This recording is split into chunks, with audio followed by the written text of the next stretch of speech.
Okay, so I'm here today and I'm honored. First time on Mea Culpa, Professor Ray Brescia. Ray, let me just jump right in here and say, and I hope you don't mind that I call you Ray, but you're I do not at all. Thank you. Thank you. Well, you're a historian, so I'm interested to hear your thoughts on so many things. But let's jump in and talk about Trump's various trials. Right now, we're still waiting to hear from an appeals court about whether or not Trump is entitled to full immunity for the crimes that he committed while in office. What's your take on how the DC Circuit Court will rule? Well, it's always, thank you for having me and thank you for calling me historian. I'm really a lawyer who's interested in history and particularly the history of the legal profession. It's always hard to predict what a court is going to say. You can try to read the tea leaves from, past decisions, from oral argument. I don't think it's really hard to make the call here on how the DC Circuit is going to rule.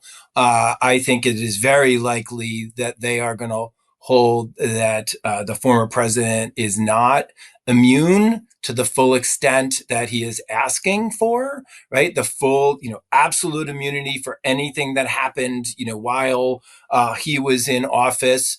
There may be some, stuff around the margins, around, sending it back to the district court to specify, what does the court determine were official acts, which were not official acts.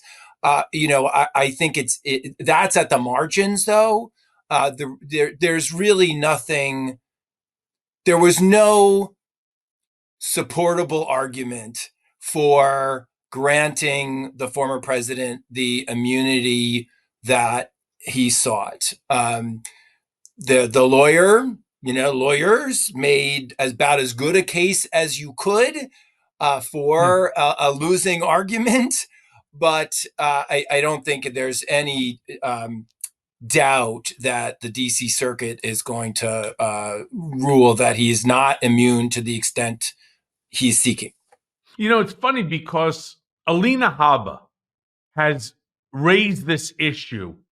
I think it's now about 20 times in a whole series of various different cases, and they have lost each and every time that they have tried to raise this complete and total immunity claim for anything and everything, whether Trump was in office or even post-office, making the connection that whatever it is that happened post is a direct link to what happened while he was in office. Because I truly do understand that a president has to be given full reign in order to do things so that he could run the country in the most equitable fashion possible.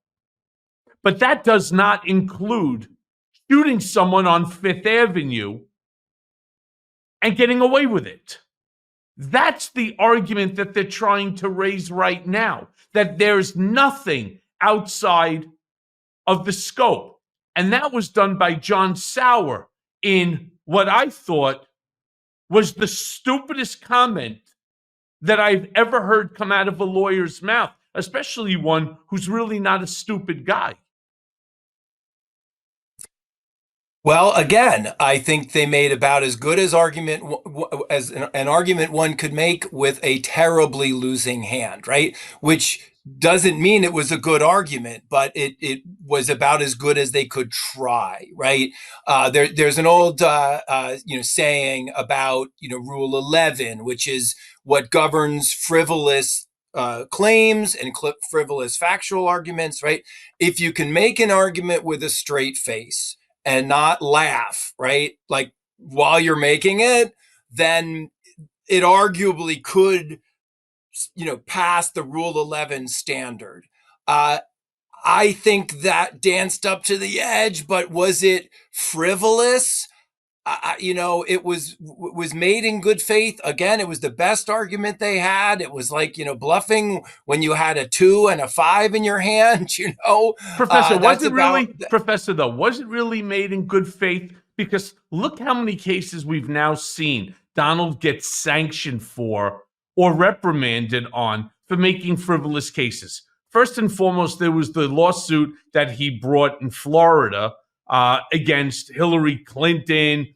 He and Alina Habba sanctioned $1 million on that case. Then you had, of course, the action that he brought against me for $500 million, completely frivolous, took it all the way up to the point that he would have gotten smacked for it. And so then he drops it, which saved him quite a bit. Then, of course, he gets smacked by the court again for, I think it's like another $390,000 for a frivolous action against the New York Times and others. And I know that there's a whole bunch that I'm not even remembering, simply because everything with Donald Trump comes in bunches because they are frivolous. It's no different than his delay tactics. It's no different than the fact that he makes a claim that he needs a delay so that he could grieve with Melania during this mourning period on the loss of her mom, Amelia.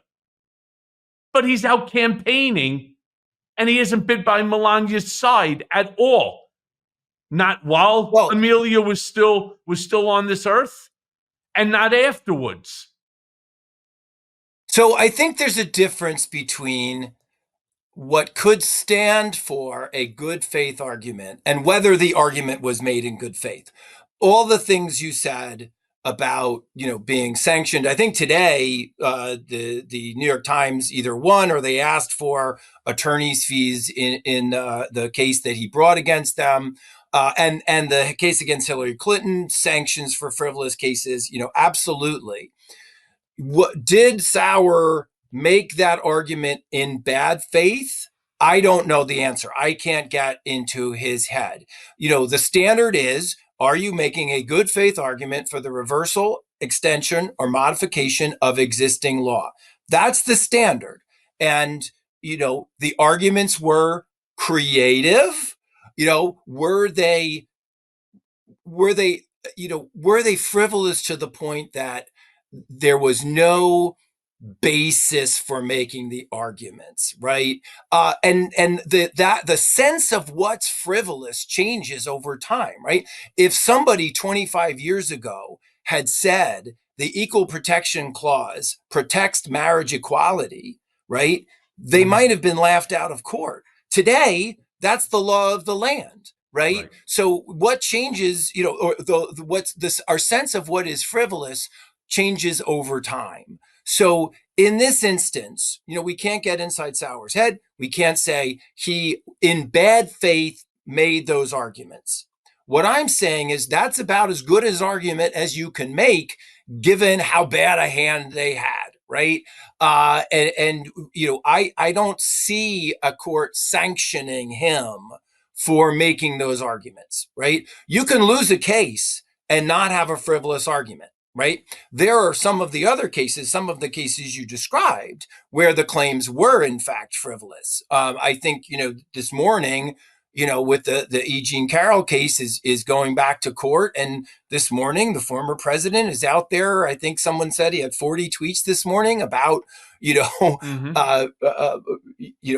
maligning Miss Carroll, right? Which is what the case is about, So there are lots of instances where there was, bad faith conduct on the part of the former president and some of, his lawyers, some lawyers working on behalf of, trying to overturn the election. 100%. Were these arguments, did they pass that straight face test? I think an argument could be made. Are they winners? I don't think so. Yeah, I totally agree with you. I see it as a massive loser. But is there any chance that Trump's DC election fraud trial starts anywhere near that March 4th date that was set by Judge Chutkan? Well, I think that, some, has discovery completely stalled? I think discovery has been put on hold for the most part. I think Jack Smith has been doing some work. I think an argument could certainly be made that should be pushed back a few weeks. I think the DC Circuit is going to rule quickly, and I think the Supreme Court is just going to walk away. I think they're just going to deny cert. They're not going to take the case. You really think? You think that they're going to deny cert? I think on the immunity cases, I think it's so straightforward. For cert to be granted, 4 justices have to agree to hear the case. I think the DC Circuit is going to be, a very straightforward, by the book, United States v. Nixon, the Fitzgerald case. There are cases that this is an easy one for them to just, affirm the DC Circuit. Now, it's possible there's that intermediate step, right, where Trump could go to the DC Circuit as a whole, what they call the en banc hearing, right? So try to get to the judges of the DC Circuit to hear the case as a whole. I think they're going to swat that away, quite quickly, and the Supreme Court could just let it ride. They have much bigger fish to fry with the insurrection cases, right? That is a much bigger case. But this case cannot, under any circumstance, Professor, that case cannot be heard until after the election. There's 1,000 witnesses. There's more than several million documents. I'm sorry, Michael. I'm talking about the Oregon and Maine case. I'm sorry, the Colorado and Maine cases. Oregon just said they're going to hold off, but the Colorado and Maine cases say the administrative decision in Maine, the Colorado Supreme Court decision saying he can't be on the ballot.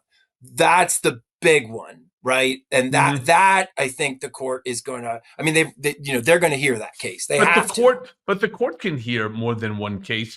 Speaking about, of course. I mean, and they should, because these are very serious constitutional issues that have never been brought before the Supreme Court, because this country, in its 250 years since the signing of the Declaration of Independence, our forefathers never contemplated something as fucking crazy as what we're experiencing right now. And the Supreme Court seems to constantly take the position that it's not for the court to decide, but rather it's for Congress. And I'm living that type of case right now. As a result of the overturning of Dobbs, it also affected Bivens. And as a result of the effect of Bivens, you can't sue the government for a violation of your constitutional rights. They want you to go to Congress and have Congress figure out what the remedy should be. And, I just appeared before the Second Circuit. In fact, I was speaking with my lawyers the other day. We're going to make a request for en banc. And we're going to appeal this case as well to the Supreme Court of the United States. How is it that the Supreme Court could potentially even refuse the writ of certiorari to the Supreme Court on a case where, number one, it's a first impression.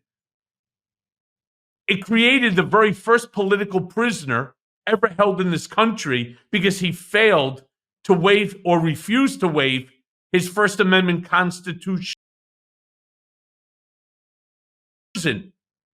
For that reason. I mean, I don't understand how this case has gotten to where it's even at. I don't understand how the initial judge, Judge Lyman, ended up not seeing fit to at least give me my day in court. Let me get my discovery so I could prove exactly who was behind this, because it wasn't some low-level peons over at Department of Corrections like an Adam Pakula or an Enid Phoebus or Patrick McFarland. It definitely wasn't them. This thing came from well above their pay grade.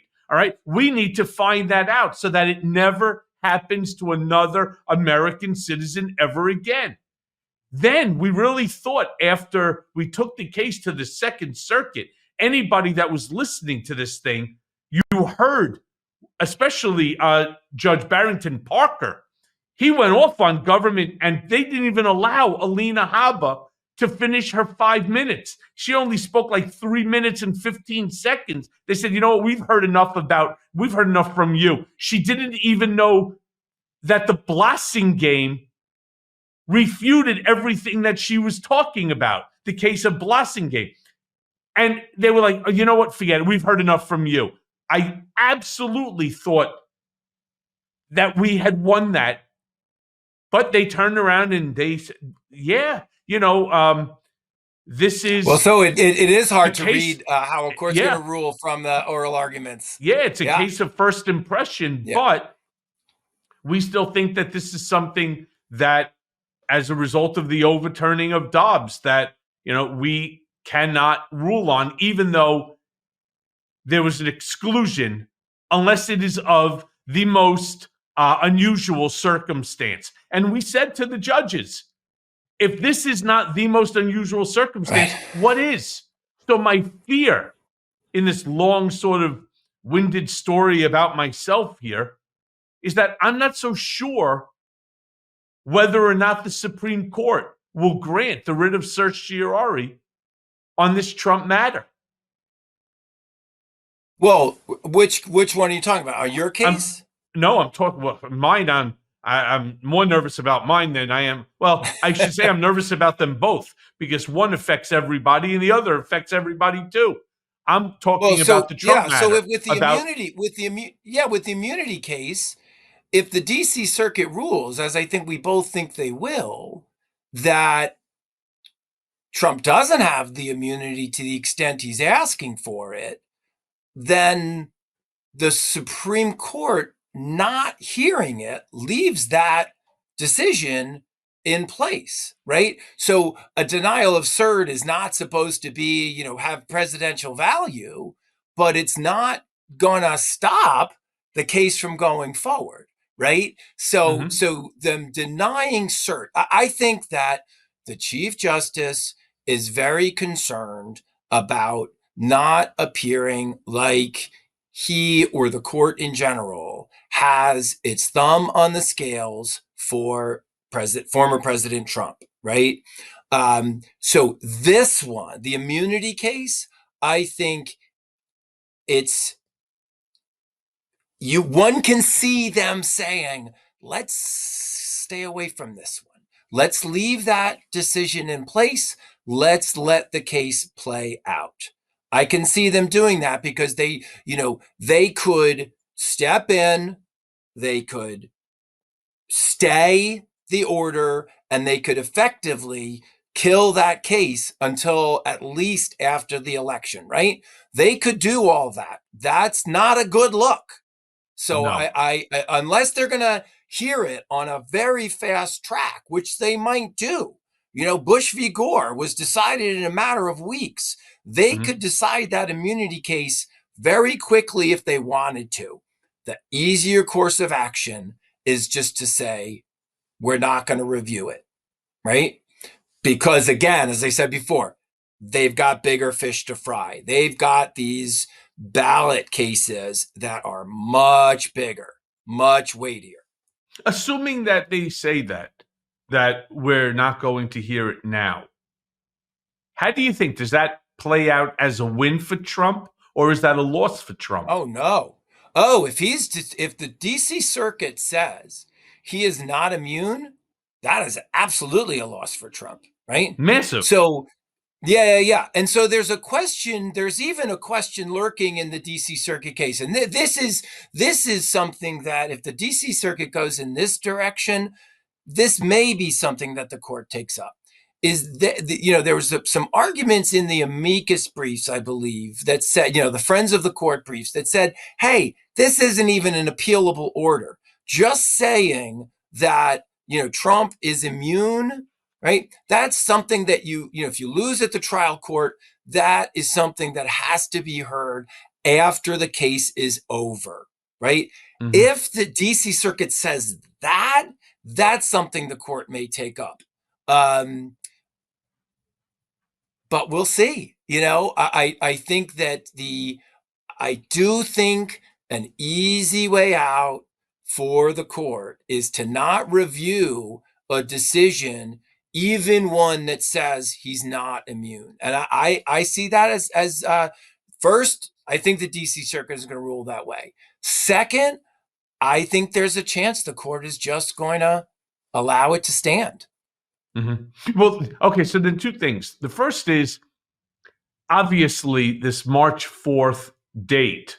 Have you ever wished that you had a whiter and a brighter smile? Well, before you visit a dentist, you should know that their whitening treatments can be very expensive. And it's not just the price. You also have to book the appointment and schedule time away from work or family to sit in a dentist's office chair while undergoing the procedure. I mean, let's be honest, it's a hassle. Fortunately, now you can try Smileactives at home or anywhere, anytime. Smileactives offers a safe and an affordable alternative to those expensive whitening processes. Like most people, I'm a big coffee drinker. I drink a ton of coffee. And over time, I've noticed that my teeth have lost some of their brightness that I was originally used to seeing. 97% of Smileactive users in a clinical trial reported up to 6 shades whiter on average, all within 30 days. I'm using it. Look. I mean, simply add Smileactive Pro Whitening Gel to your regular toothpaste. It's been formulated with polyclean technology to boost stain removal and deliver active whitening ingredients into your teeth's grooves and crannies so that you get better whitening. Smileactives makes a teeth whitening gel that can simply be added to your toothpaste every time that you brush your teeth. So no change in your routine, no extra time, and no more messy strips, trays, or lights.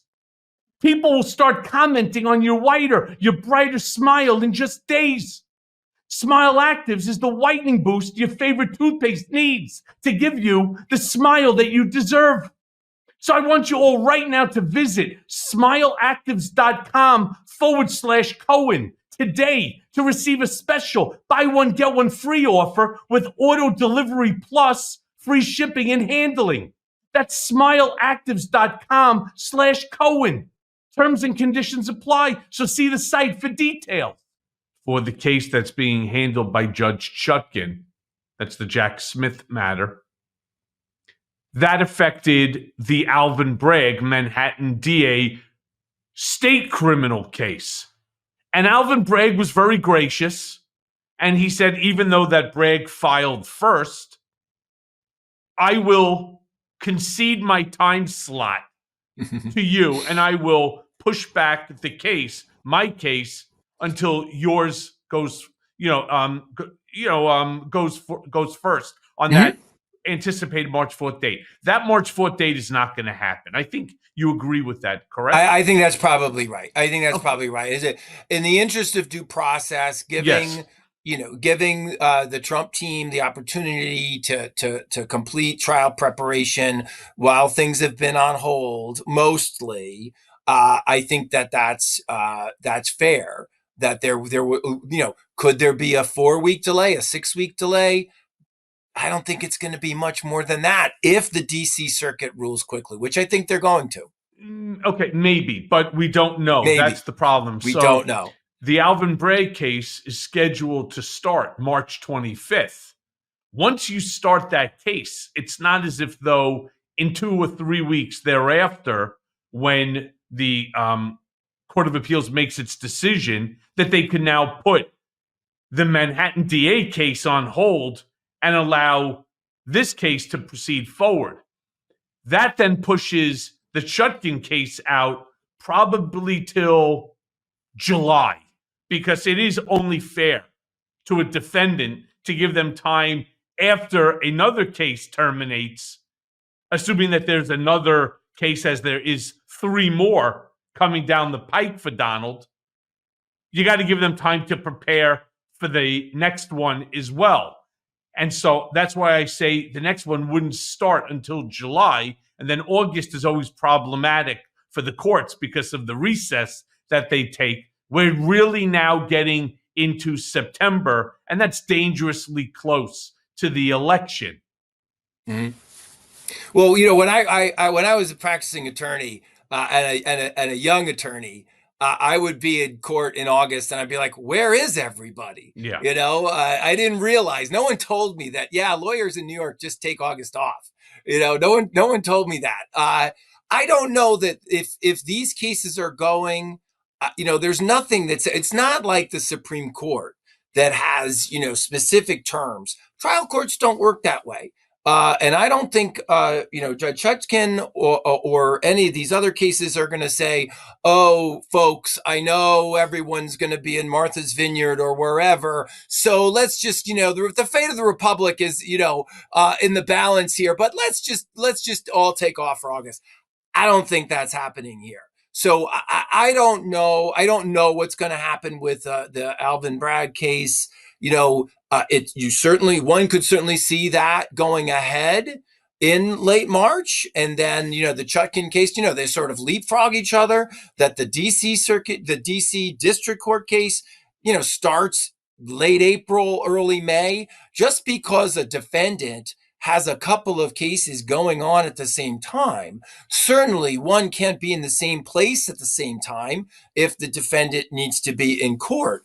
But there's nothing to say that the Trump legal team can't walk and chew gum at the same time, right? Wait. Have you seen his lawyers, Professor? Well, I have not, so I can't talk to the quality of his representation. He does seem to have a hard time finding lawyers to represent him, but nothing. If your average defendant had been charged with multiple crimes in multiple jurisdictions, there might be some accommodation made. So that the trial dates aren't the exact same day, but the average defendant doesn't, just like, "Oh, we'll just put your case off for 6 months." That doesn't happen.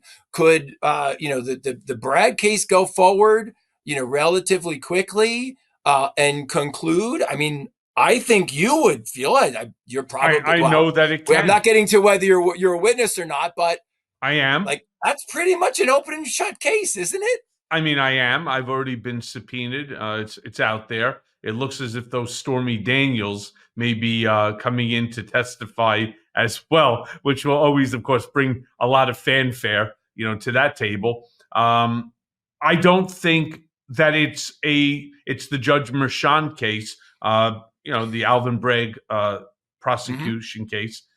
I don't see that as a very long trial.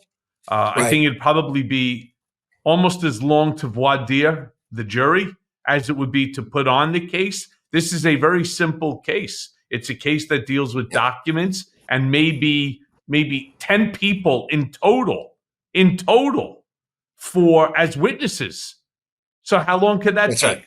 2 weeks? Yeah, I don't mean, 3 forgive weeks? me. I said open and shut case. What I meant was, It is an open and shut case. I can't speak to the merits of the case. What I mean is what you said before about it doesn't seem like there are a lot of witnesses, right? It's not, a massive RICO case like the Georgia case, right? It's not a massive case with, potentially dozens, if not hundreds of witnesses. But I think you're right. The voir dire, the selection of the jury could be challenging and could take some time. Yeah, but I've seen judges pick juries very quickly. I've seen judges take a long time to pick a jury, Yeah, and Merchan is, Judge Merchan is not one to, to horse around. He's right in there, and they will find a jury, and they will move that. I believe that case would move in 4 to 6 weeks. It'd be over. And it's a jury. Unless Alina Habba doesn't click the box again, it'll be a jury trial. So tell me if. Are you saying that the Trump legal team neglected to ask for a jury trial and then complained that they didn't get a jury trial in the case involving the tax returns? Well, let me say that that has been reported at least more than Yes. once. So if you would, Professor, tell my listeners what you think is the most likely scenario with regard to Trump's election fraud trial. If it comes to court before the election, of course. How do you see this thing playing out? Do you mean which one? The Georgia case, the Colorado case, the Maine case? Which you're talking about? The Georgia case. Well, I mean, there's a monkey wrench has been thrown into that case. Allegations of improper conduct on the part of DA Willis. I don't know if that's something that will be resolved quickly. That case could take a very long time, even with a number of the co-defendants pleading guilty. That could, this is a threshold issue, the issue of whether or not one of the private lawyers who were brought in on the case had a relationship with the DA. That's raises questions that need to be answered. And that alone could take some time to resolve. But I think the Georgia case, put together very differently than Special Prosecutor Smith's case in D.C., right? One defendant in D.C., I think it was originally 19 defendants in Georgia, relatively straightforward claims in D.C., sprawling allegations of conspiracy. Those cases don't happen overnight. And it's not, you can't say, well, we need to get it resolved by the election. I don't know that, one can with that complex a case. Look, I don't know either. It's the whole thing is really stunning. But if you would, at least for my listeners, explain for a moment the claim that there's an improper relationship between this gentleman and the district attorney, Fani Willis, an attorney, and Fani Willis. How is that even relevant to Trump's case? And why should that be a significant delay? You could answer these questions overnight. I mean, let's not forget, my case started and finished in 48 hours. If they really want to get something done, they can get it done. They're just afraid to do it. Well, I don't know all the details, and I don't know that the DA's office has responded to the allegations.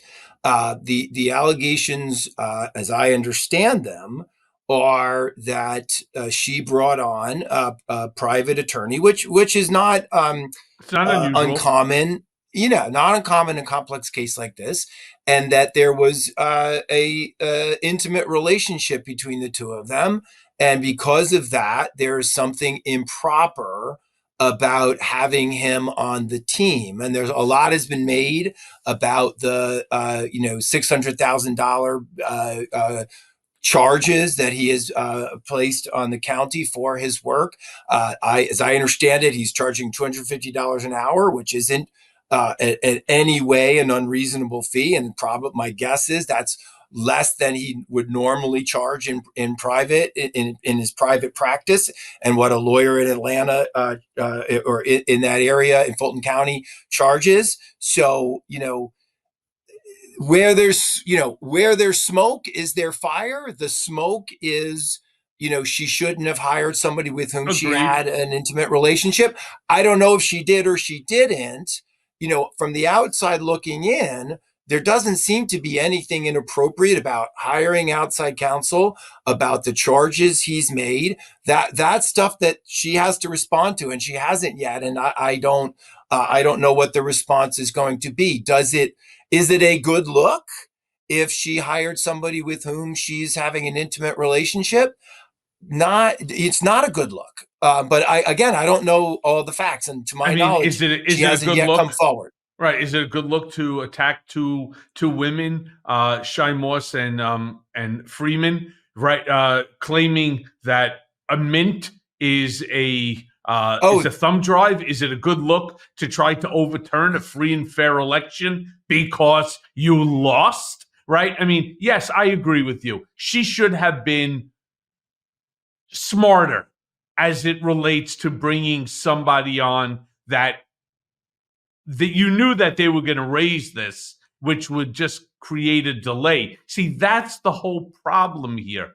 All of the delay tactics of Trump seem to be working out for him. And what it does is it brings it dangerously close to the November election date.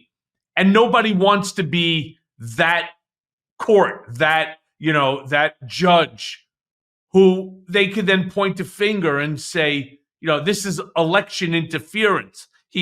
Trump has the right not to be on trial, but to be out before the country pleading his case. And even if he loses fair and square, which I anticipate he will, and by a significant margin, I believe that Trump, no matter what, will now point a finger and say, see, all of these delays, all of the things that you did that prevented me from being on the campaign trail, this is election interference at its best. And the saddest part is that there's still too many idiots out there, these maggot morons that believe everything he says. I think that the issue for people bringing him to court is their cases have to be airtight, and any perceived misstep is evidence Mm-hmm. to the former president that it's a witch hunt, that people are using people are weaponizing the judicial system against them. Do you have anything to say about people weaponizing the judicial system? I Yeah. think you might have In some fact, experience with in that. fact, I wrote a whole book about it. I mean, it's funny that So Donald stole my tagline from the book and used it for himself because that's what he does. He takes what happened to somebody else, which of course was done by him, and he's now trying to transfer it or deflect it to the Biden administration against him. Amazing, right?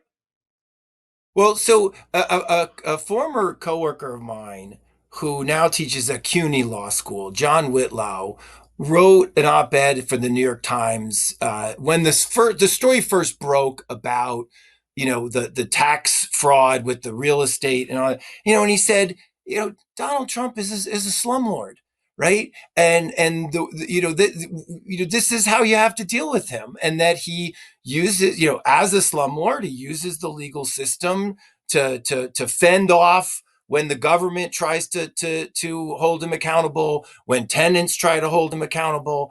And over the years, the former president, before joining, before becoming president, after becoming, he has used the legal system, right? And that our legal system, tries to have procedures in place to protect the accused. And he is using those protections as any defendant should, right? But the question is, which goes back to something we said earlier, is that use of the system frivolous and in bad faith? And we've already seen that in multiple occasions where it was. You brought up the case of the election workers. Well, former Mayor Giuliani is now on the hook for nearly $150 million for those things, right? For Mm-hmm. for attacking those election workers. Right. And we'll see what the judge does in the second E. Jean Carroll case. Roberta Kaplan is one of the best lawyers in the world, What's your right? what's your prediction? I mean, she's going to win. I Mm-hmm. mean, there's no How question. It's just a much? question of the price tag. I have How no idea. much? I have no idea. I say I 10 mean, I'm million. not a betting man. I What's say that? I say 10 million. I mean, I think it's going to have to be a award that is going to prevent the repeated behavior. What is that, right? Is that, what did you say, $10 million? I say, and the reason I say 10 million is the first one was 5. I can see a judge, because many of the judges try to be Solomonian in their thought process. In that way, they can't be attacked by being partisan. Donald, here's the warning to you. Every time you do this, we're just going to double it.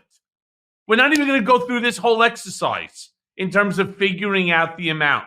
You can have your day in court. We'll bring on juries again, but the demand will be double each and every time. So you, young man, are in control over the financial pain that you want to bring to yourself and the financial benefit that you will be conferring upon E. Jean Carroll. So the first one was 5 million. This one, 10 million. Do it again, it'll be 20, and then 40, and then 80, and so on and so forth, right? That's hopefully one way to shut him up. Not sure it will. I think that's going to be the question for the court. What is it going to take to prevent the illegal conduct, the injurious conduct that Ms. Carroll is experiencing? What is it going to take to stop it? I don't know. I think what you're saying, goes to some of these, people term it a gag order. It's not a gag order. It's just the normal restrictions that every litigant is under. And, talk about, weaponizing the legal system. If, the traditional defendant had done a third of what defendant Trump has done in terms of going after judges and going after clerks. And witnesses. Why does everybody keep forgetting the witnesses? The witnesses too, they would not be, sort of scolded, right? Or given a small fine, right? They throw your fucking ass right in jail. That's what they would do. I think that a lot of litigants who, if they had done the sorts of things that he has done in terms of attacking the personnel, that's just that can't occur, right? In a nation that we say, forgive the gendered language, right? But John Adams said we're a nation of laws and not men, right? We're a nation of laws. We have to have a legal system that protects people's due process rights, but also honors the rule of law. And we're seeing, with the swatting that's happening, and the death threats that people are receiving, this is not the rule of law. No, it's not. So let me ask you this then, because Judge Eileen Cannon, overseeing the Mar-a-Lago documents case, he just refused Jack Smith's request about whether or not Trump is going to use advice of counsel defense during the trial. Now, Cannon has also refused to enforce routine deadlines. I mean, trying to keep the case from going to trial before the election. Is there any way that Jack Smith, or anyone else for that matter, can compel a speedy trial here? Well, it is hard. There is, the federal rules provide that federal judges have great discretion in terms of scheduling, right? They can decide how, when, in what order a trial is going to occur. Are you going to decide, one piece of it first, let other things go, later? There's a wide degree of discretion, but at some point, Jack Smith's team may feel like they need to go to the appellate court to ask for an order directing, an order of mandamus directing that she take the action she's supposed to take, and that the discretion that she does have, that she's abusing it, right? That would be the standard. Is she abusing her discretion? And do those actions evidence bias, right? Because the appellate court could take the case and could send it back to the district court for reassignment, right? Appellate courts do that. They don't do it all the time, but they do it. If there's a trial or if there's some hearings and there's a suggestion of bias on the part of the judge, when the case comes up on appeal, the appellate court can send it back to the district court, but say to the clerk, it has to be reassigned to a new judge, right? But that's that there's a possibility there. Sure. If there's abuse of discretion, and that discretion, the manner in which that discretion is exercised suggests some improper bias. And remember, the standard, lawyers used to have the standard of appearance of impropriety. That's been taken out of the rules. It's not been taken out of the rules for judicial bias. Appearance of impropriety is the standard for judicial bias. Right, but the problem here goes right back to, again, the timing. Right before so if this was now going, Jack Smith was going to complain, okay, he files the writ of mandamus. Next thing you know, it's going to take 2-3 months before you get the decision back on that, because you're not going to rush anybody, right? Especially not a topic like this. If he remands it back and now it goes to a different judge in the district court, that judge and his staff has to get all caught up. That's another 3-4 months. You're already right there, October. That's not going to happen. So, it brings me to my next question. I think that's right. Yeah, because I'm sure that you've been observing special counsel Jack Smith's, we'll call it his 3D chess game with Trump's lawyers. How do you think that Jack Smith is doing so far? I have not been following the, every maneuver, every procedural step. I would not, put it this way, I would not want to be on the other side of Jack Smith. He seems to be as good a lawyer as it gets. And he's playing it. He is, as you said, he is playing 3D chess. There are lawyers, there are some lawyers, who are litigating some of these cases, who are, on the other side of the aisle, so to speak. I think Jack Smith, you can say he's not, Republican, Democrat. He's doing his job. There are, Clement, there are great lawyers who are arguing some of these cases on the Trump side. I think Smith is up there, and I would not want to be on the other side of him, put it that way. So, can I just ask you another question going back to the Supreme Court? I mean, how do you think that the conservative majority of the court would behave? Do you think that they would try and help Trump?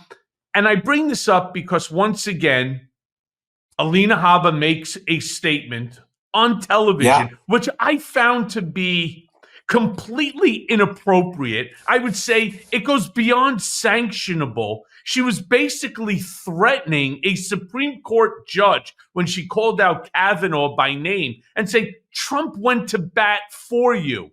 It would be wrong for you not to protect him as the guy that gave you the job. I mean, that's not the role of the Supreme Court.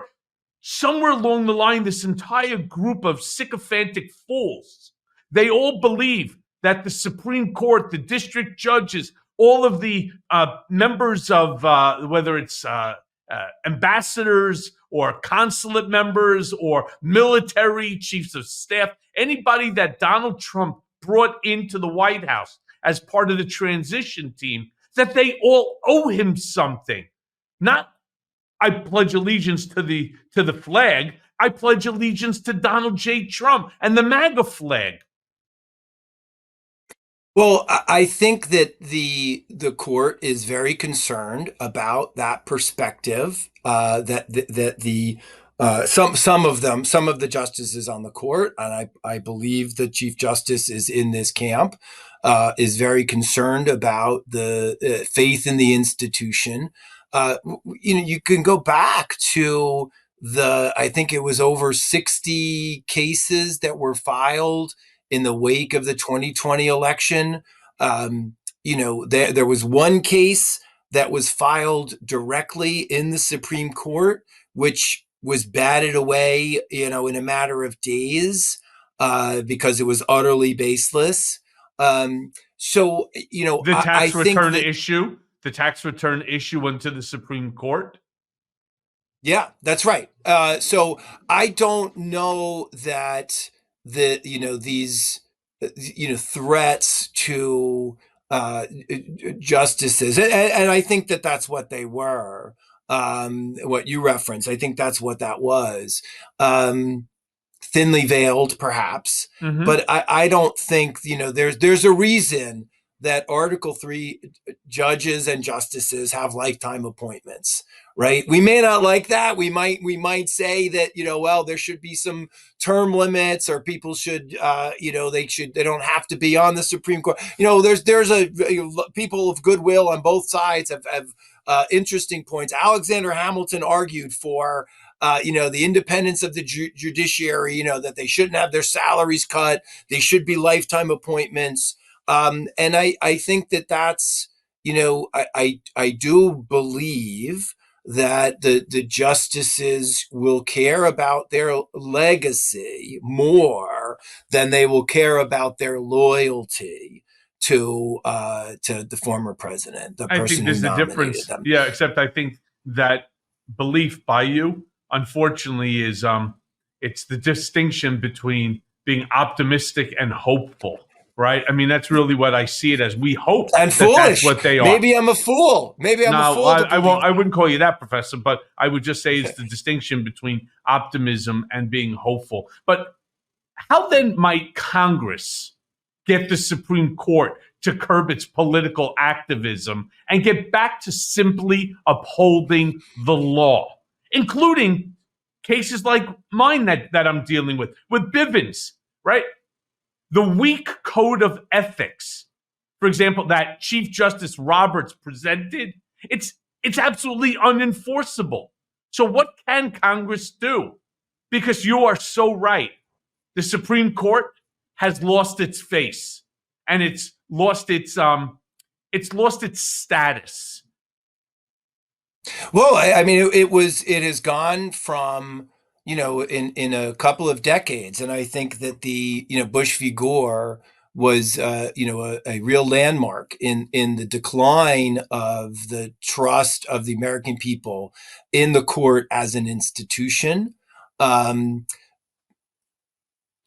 Congress, there are better minds than mine who are looking at this. I think that there are things, a lifetime appointment doesn't mean that, as my understanding, right?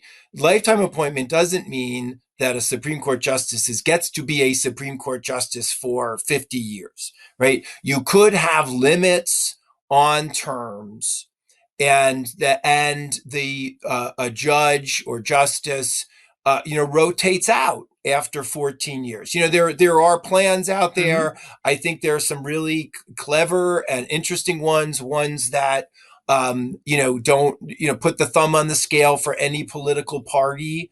But a justice of the Supreme Court, as some justices have done after they retire, they sit as senior judges in circuit court cases, as special masters. The Supreme Court has trial jurisdiction, right? It has original jurisdiction over some cases, like litigation between states, right? So sometimes a retired justice will sit and preside over a factual hearing in those sorts of cases. There are lots of things that a judge can do and still have a lifetime appointment. So again, there are lots of plans, lots of ideas out there, and I think I don't think the framers thought that you could have someone sit on the Supreme Court for 40 or 50 years. No, well, nobody lived that long back then anyway. But let me ask you this then, Professor. Is it your observation? You keep calling me Professor now. Is that, you please call me Ray. Okay, Ray. Is it your observation? Well, this one is actually like a legal question. That's why I kind of thought that using professor is, better because it sort of gives better credibility to my question. But There Ray, you go. is it your observation that most of Trump's inner circle, including the lawyers that are around him, knew about January 6th before it happened? And that many of them helped the former president craft his coup attempt? Because many of them right now are running the House of Representatives. So my question to you is, why aren't they being held accountable? Well, so it's a multi-part question, counselor. So let's start with the first part. There were lawyers. John Eastman is one of them. And this is part of the historical record. And I go into, we could spend hours talking about this. I go into this in my recent book, Lawyer Nation. But the whole concept of January 6th was that somehow, the vice president could discount the votes of millions of Americans. That wasn't something that, a well-meaning Trump supporter who felt disappointed that Trump lost the election, and was coming to show, their support for the former president, on the ellipse on January 6th, after being invited to come to that event by the president, right? If it wasn't for the lawyers making the argument that, the vice president does, under the Electoral Count Act, the vice president has this power.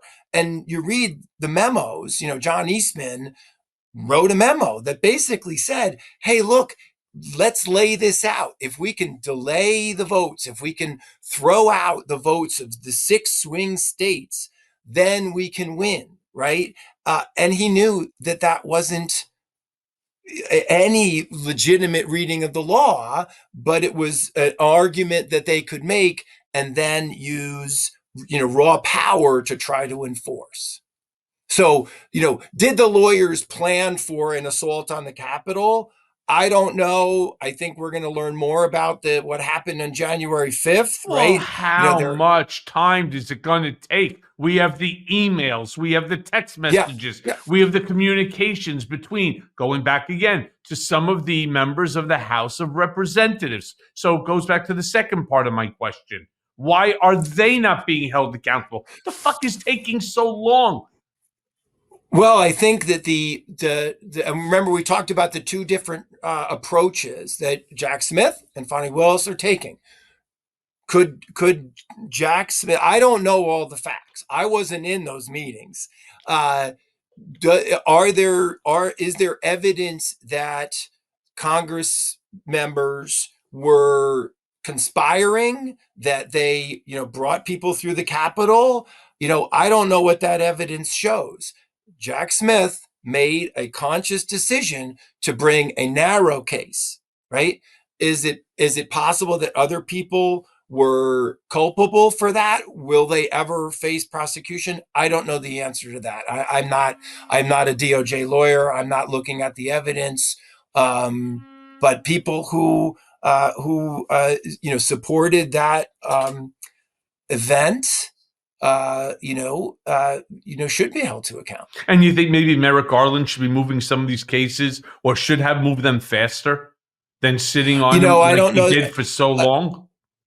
I'm not looking at the evidence. I'm not a prosecutor. I think that they, what's the line from The Wire? You come for the king, you best not miss. I think that's, I think that they took that, whether the Attorney General has ever seen The Wire, I don't know. But I do think that they tried to take as clear, as straightforward a case as they could, so that you may look at what's happening in Georgia with all of the satellite stuff that's happening around the heart of the case. So I think that they're, I don't know what else they've got. I don't know what else they're doing. If they're doing anything, I have no idea. I'm not privy to that. No one should be privy to that.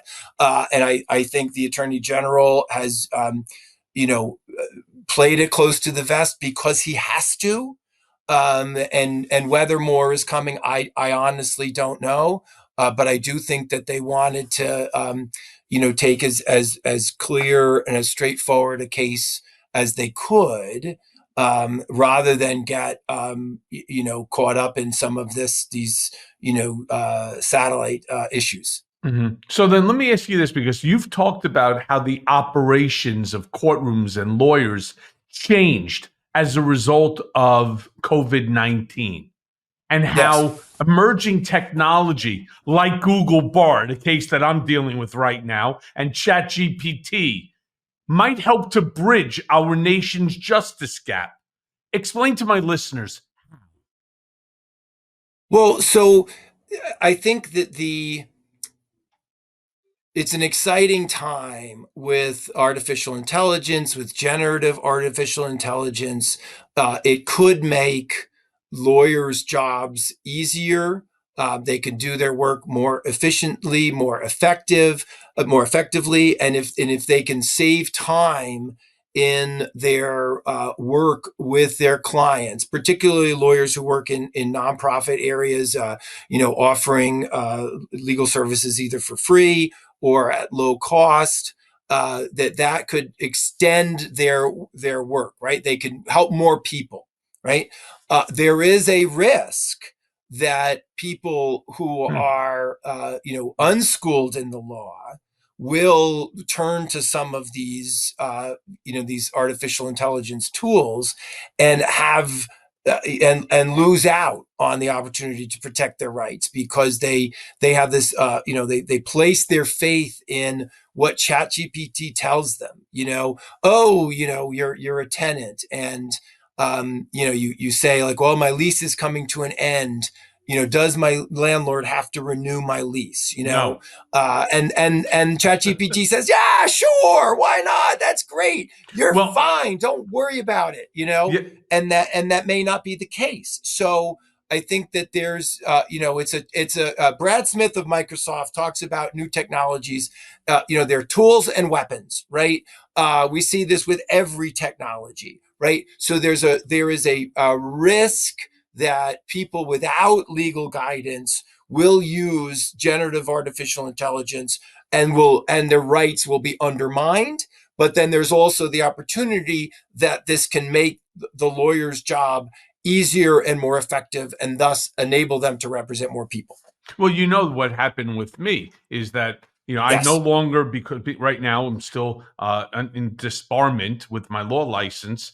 And so I wanted to assist, a friend of mine who was putting forth a request, which are standard to the judge, Judge Furman in my specific case, so that I can be released from supervised release. I'm only 10 months out anyway. I mean, plus I fit into every category, and they are routinely given. So I went on to Google Bard. I put in the information. Hey, find me some cases from First Department, Second Circuit, whereby early termination of supervised release was granted, yada, yada. And 100 of them came down. 100. Well, the 3 that I sent to my attorney friend, what ultimately happened was that they were not legitimate citations. That Google Bard created phantom cases in order to justify. Now, my other attorney, Danya Perry, went ahead. We, the ones that found out that there was a mistake, notified the court immediately. The court didn't recognize there was a mistake. The Southern District of New York prosecutor, Nicholas Roos, the genius that he is, he didn't realize that they weren't legitimate. We notified the court, provided them with legitimate citations on the exact same premise of that the 3 cases were standing for. And then it became an entire issue. So, AI is certainly incredible technology, but it's far from reliable. And that's one of the problems that I see for now. Will it ultimately get better? Yes. I think it gets better every single day. But the fact that it was able to create phantom cases and it made up scenarios around it. Yep. I mean, Yeah. like really in-depth scenarios. So to me, it looked Yeah. Well, legitimate. there was a case earlier in the year where the lawyer used cases from ChatGPT, I believe it was, Mhm. and then said, I'm going to double check. I'm going to ask ChatGPT if these are legitimate cases, right? So, that what I'm talking, what you're saying, what you're describing is some of the risk. Now, that people will have this, sense that, my position is supported by legitimate cases. This is great. I'm going to now, go to court. If you're non-lawyer, I'm going to go to court with these cases and stand up in court and say, Your Honor, my position is supported by these cases. So a couple of, if, and they're called, they call them hallucinations, right? If the generative AI has these hallucinations, and a litigant brings them to court, right? One of several things could happen. First, the court realizes they're not good cases and says, you filed a frivolous case, a frivolous argument, and I may punish you for doing that. Maybe they wouldn't for a pro se litigant, and I would assume they wouldn't. They would caution them and say you have to be careful. Or the court says, oh, that's interesting. Now I'm going to issue a decision based on what you've given me, assuming that they don't look up and research those cases, and assuming the adversary doesn't point out that those cases aren't legitimate cases. So you can either have the individual being harmed or the system then adopting the hallucinations of the AI. Now, what's happening now with the legitimate legal research tools like Lexis and Westlaw is that they're building their own models, so that the research you're going to get from them, that lawyers have access to, anyone has access to them, they just cost a lot of money, right? That the lawyers will have access, who use those services will then have the benefit of generative AI, but it'll only be that closed universe of cases that actually exist. Right. But the normal person who's fighting, they've got a $10,000 consumer debt case, or they're being evicted, or they've got a medical debt that they're being sued by some debt collector.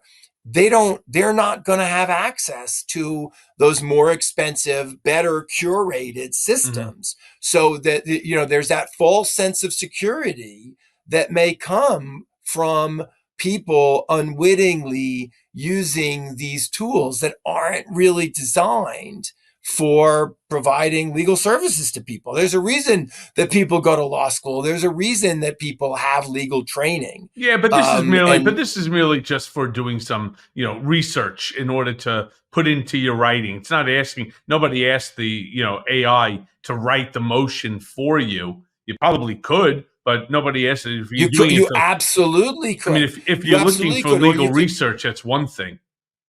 Well, I think that, you're going to see unrepresented individuals filing court papers. We're already seeing it, filing court papers essentially generated by generative AI. Well, and on one side you might say, well, that's great because they've got some help, but not if the information is inaccurate. Agreed. Well, Professor Ray Brescia, thank you so much. Please, everybody, you want to just mention the name of the book one more time? Sure. Thank you. Lawyer Nation, the past, present, and future of the American legal profession hits the bookstores in the beginning of February. It's an important read, and I strongly suggest it. Professor, great seeing you. Thank you. We'll definitely have you back on, because there's a lot of legal issues that need some clarification on. Well, I'm not a betting man, but let's we'll talk about what happens with the DC Circuit, and then whether the Supreme Court takes up cert. Done. Thank you, my friend. Thank you so much.